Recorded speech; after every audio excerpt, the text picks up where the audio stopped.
was once a struggling brand, and then Chrysler was brought back to life by former CEO Lee Iacocca. They promised reliability. What they delivered was betrayal. Behind the commercials and glossy brochures, entire families were left stranded when engines seized, burned oil, or died before hitting 70,000 miles. Dealers blamed the owners, but the evidence told another story. So why were these engines allowed on the road? Who kept the secrets hidden? And could your car already be ticking down to failure? Because once you see this list, you'll never trust a brand the same way again. Chrysler Sebring. There are certain vehicles that have become cautionary tales, and the Chrysler Sebring equipped with the 2.7-liter V6 engine is one of the most memorable examples. When it first rolled onto showroom floors in the late 1990s, it looked like a promising mid-size option for families and commuters who wanted an affordable yet stylish sedan. Chrysler had positioned the Sebring as a competitor in the crowded mid-size segment, hoping it would attract buyers away from stalwarts like the Toyota Camry or the Honda Accord. On paper, the 2.7-liter V6 appeared to be a modern engine designed for smoothness and efficiency. In reality, it would earn a reputation that continues to follow it decades later. Owners quickly discovered that this power plant had a deeply flawed oiling system. The narrow oil passages inside the block did not allow proper lubrication, and as sludge built up, catastrophic failures followed. Even with regular oil changes, many engines suffered from seized components long before reaching respectable mileage. Imagine buying a new car, expecting years of reliable service, only to have the motor fail within 70,000 miles. That was the painful reality for thousands of Sebring drivers. The problem was not simply one of durability, but also of financial impact. Replacing or rebuilding a 2.7-liter V6 engine was not cheap. For many working families, the cost of a new engine often exceeded the actual value of the car after just a few years of ownership. What made matters worse was Chrysler's inconsistent approach to warranty claims. Some drivers were told sludge was a result of poor maintenance, even if they had followed every guideline in the owner's manual. This left many owners angry, frustrated, and feeling abandoned by the brand they had trusted. From a performance standpoint, the Sebring was never particularly exciting. The engine produced modest horsepower, but it lacked the refinement and long-term dependability of its Japanese rivals. Road testers often described it as adequate at best and sluggish under heavy loads. Combined with the looming possibility of engine failure, the car became less of a practical purchase and more of a gamble. For every buyer who rolled the dice, there was another who swore they would never touch a Chrysler product again. Despite all the criticism, the Sebring still managed to attract buyers because of its low sticker price and sleek styling. For those who only looked at monthly payments, it seemed like a deal. But once the repair bills started stacking up, reality hit hard. The Sebring became a symbol of short-sighted engineering, proving that a cheap upfront cost can mask expensive long-term consequences. When automotive historians talk about engines that damaged a brand's reputation, the Chrysler 2.7-liter V6 is always near the top of the list.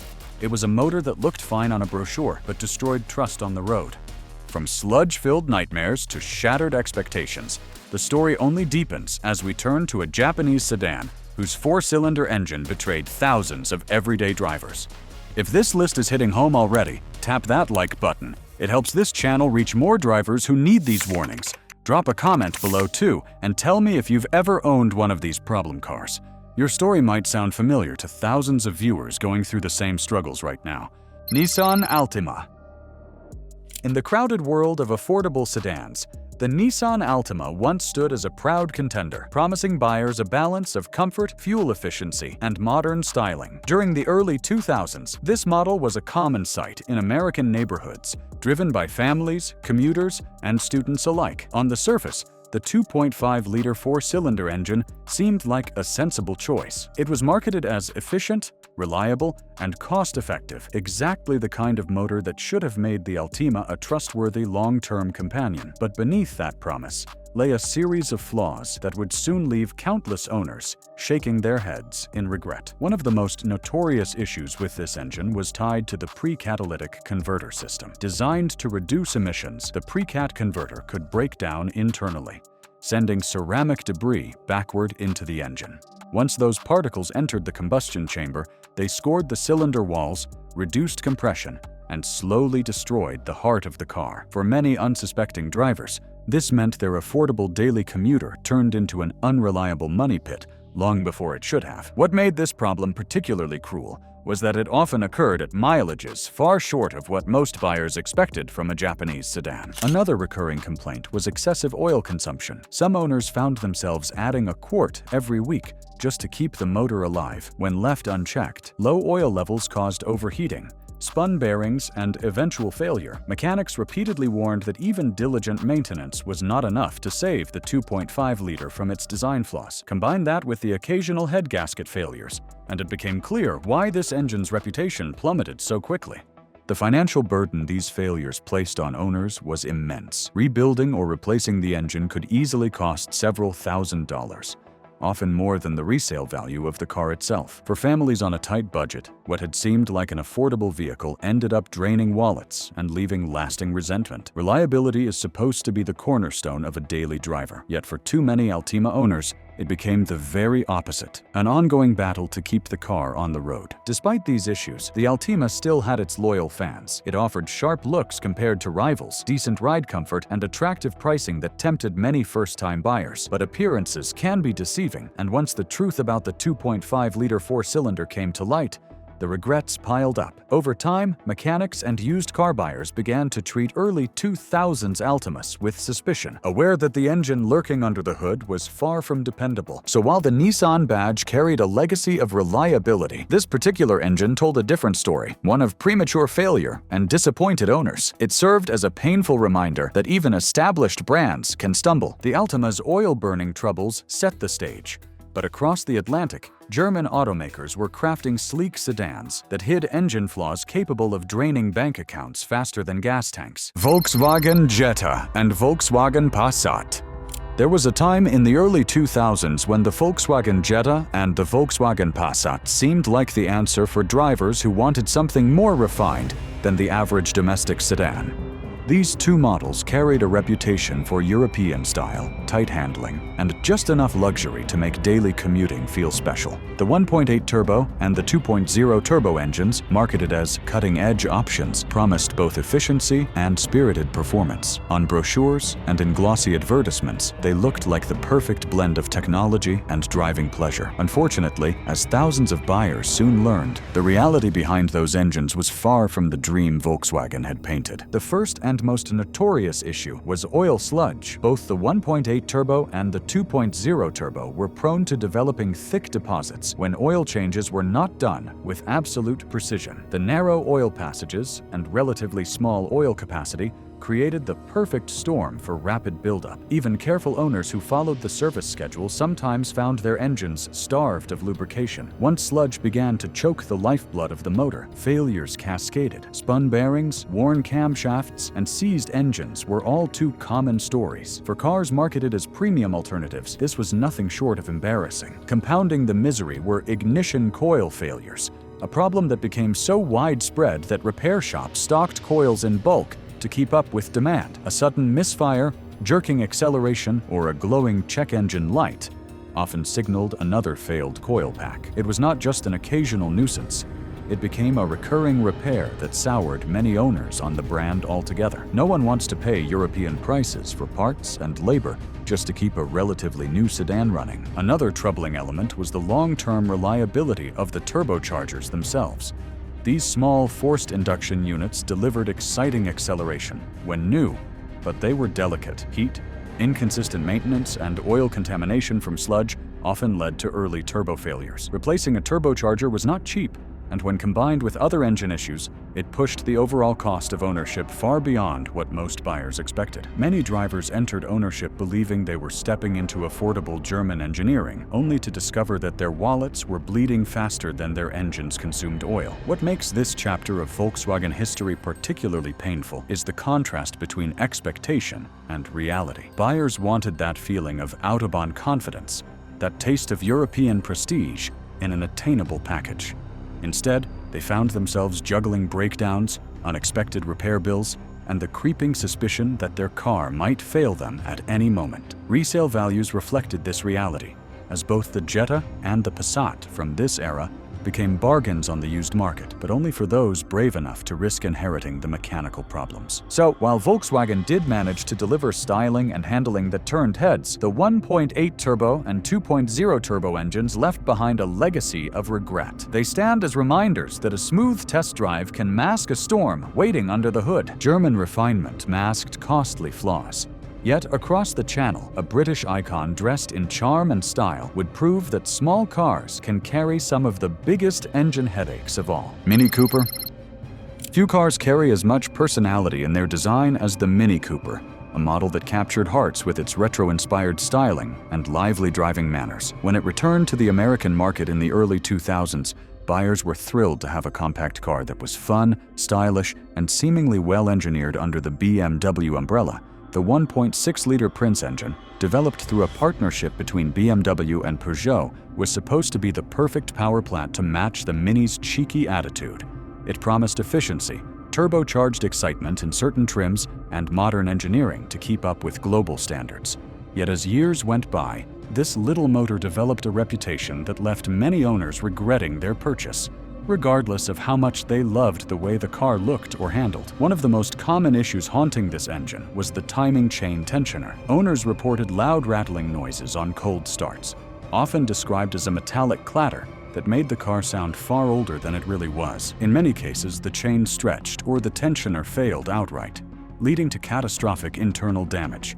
For something as vital as valve timing, the cost of failure was astronomical. Many Mini Cooper drivers faced bills so high that repairing the engine hardly made sense compared to the value of the car itself. Another recurring complaint was oil consumption. The 1.6-liter Prince engine developed a nasty habit of burning oil at alarming rates. Some owners had to top off every few hundred miles just to keep the dipstick reading safe. Combine that with leaks from faulty gaskets and seals, and drivers were constantly monitoring oil levels rather than simply enjoying their quirky little hatchbacks. For a car marketed toward young professionals and enthusiasts who valued fun, the constant maintenance felt like an exhausting chore. Cooling system issues further tarnished the engine's reputation. Water pump and thermostat housing failures were frequent, sometimes leading to overheating and warped cylinder heads. The irony was bitter. A car that appeared playful and approachable was secretly hiding an expensive appetite for repairs. Even the turbocharged versions of the Prince engine were not spared, as they introduced additional problems like carbon buildup on intake valves due to direct injection. This led to rough idling, misfires,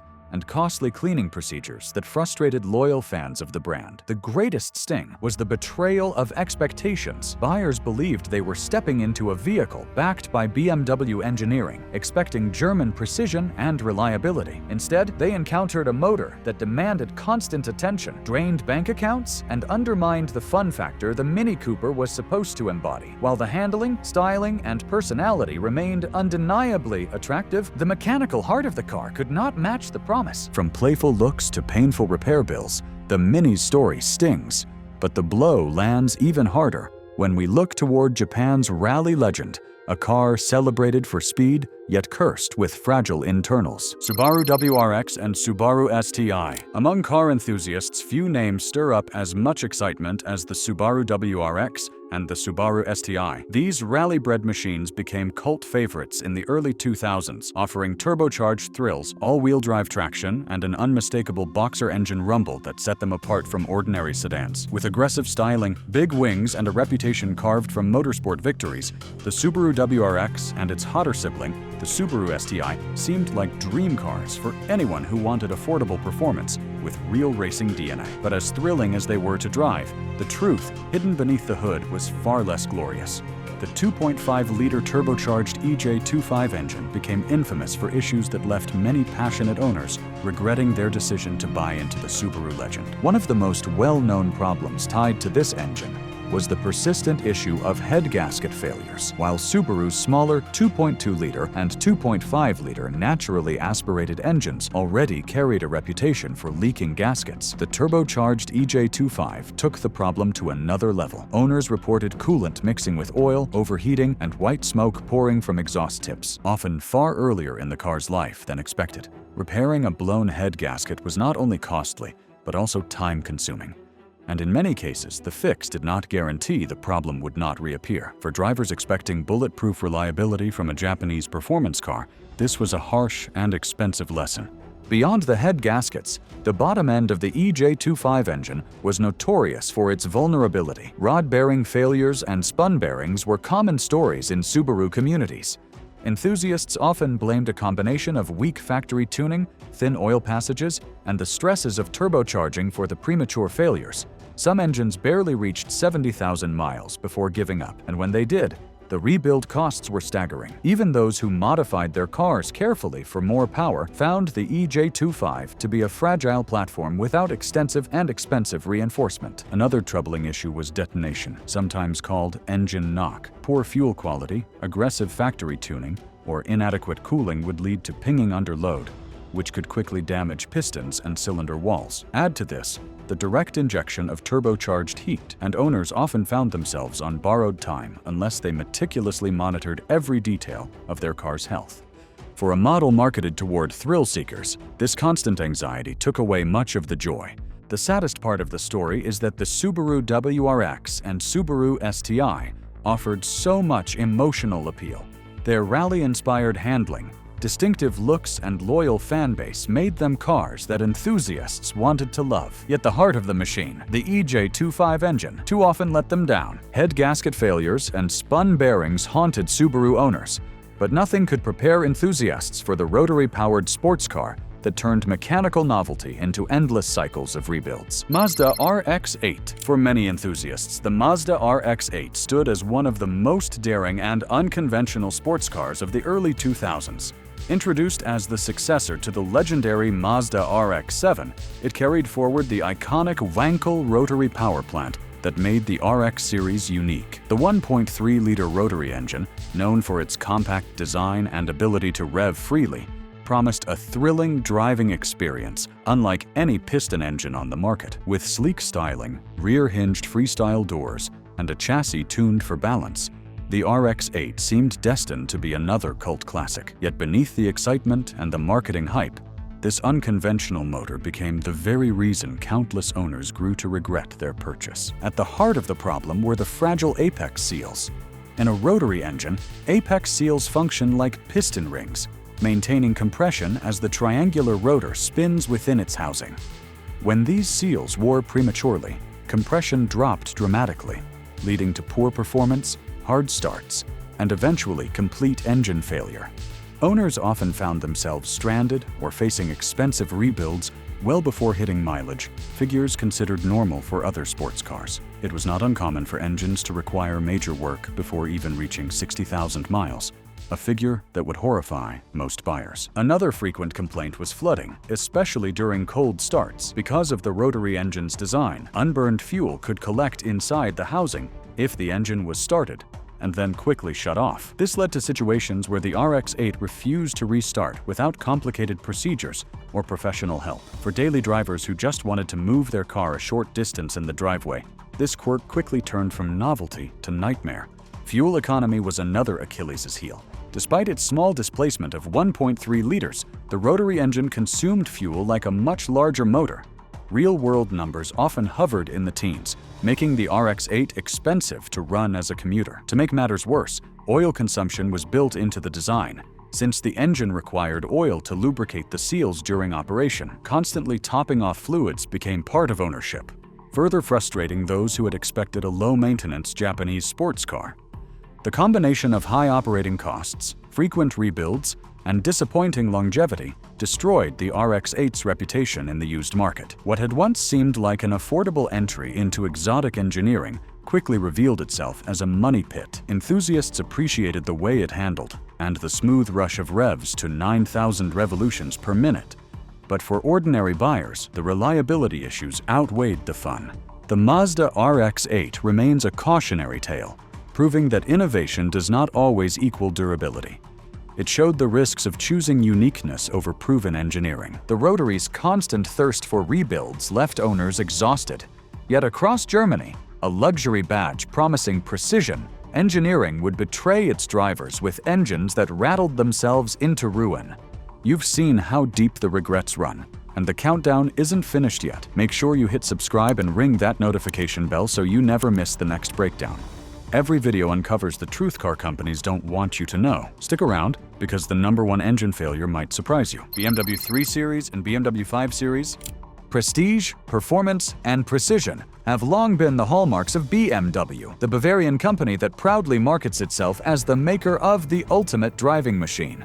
For decades, the BMW 3 Series and the BMW 5 Series stood as benchmarks in their respective segments, drawing in drivers who wanted a car that blended luxury with athleticism. When the N20 and later the N26 turbocharged 4-cylinder engines were introduced in the early 2010s, they seemed to embody the brand's push toward modern efficiency without sacrificing performance. Turbocharging offered strong power from a small displacement, and direct fuel injection promised improved fuel economy. Yet beneath this polished image was a reality that left many buyers disillusioned and regretful. These engines quickly earned a reputation for being some of the most problematic power plants BMW had ever produced. One of the most devastating flaws of the N20 and N26 engines was their timing chain system. Positioned at the rear of the engine, the chain was difficult and expensive to service. Worse still, the chains themselves were prone to stretching and premature failure. A failing timing chain often announced itself with a rattling noise, but if ignored, it could lead to catastrophic engine destruction. Many owners saw their cars sidelined with repair bills that easily climbed into the 5-figure range,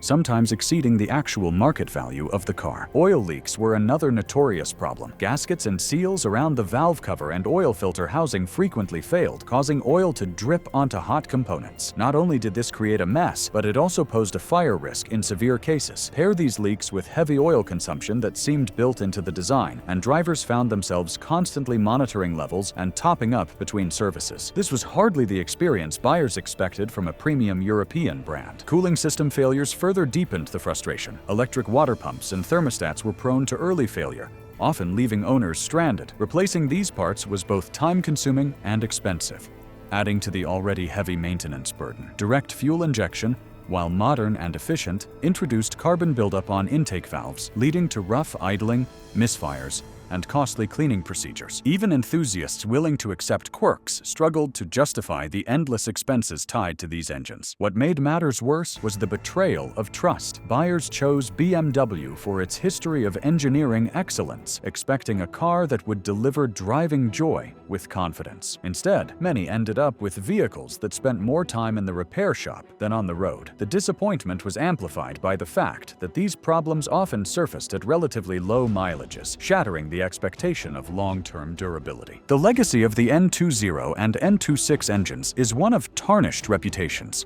They serve as reminders that even luxury automakers can stumble when chasing efficiency and modern design. And with that final example, we close this countdown of engines that left owners filled with regret, proving that no matter the badge or the promise, what truly matters is how well an engine stands the test of time. You've just made it through the full countdown of cars with engines that left owners full of regret. If you found value in this video, show your support by hitting that like button. It tells me you want more hard-hitting breakdowns like this. Share your story in the comments, because real experiences make this community stronger. And don't forget to subscribe with notifications on, so you never miss the next deep dive into the engines, trucks, and cars that matter most. Stick with us, because the knowledge you gain here might save you thousands on your next vehicle.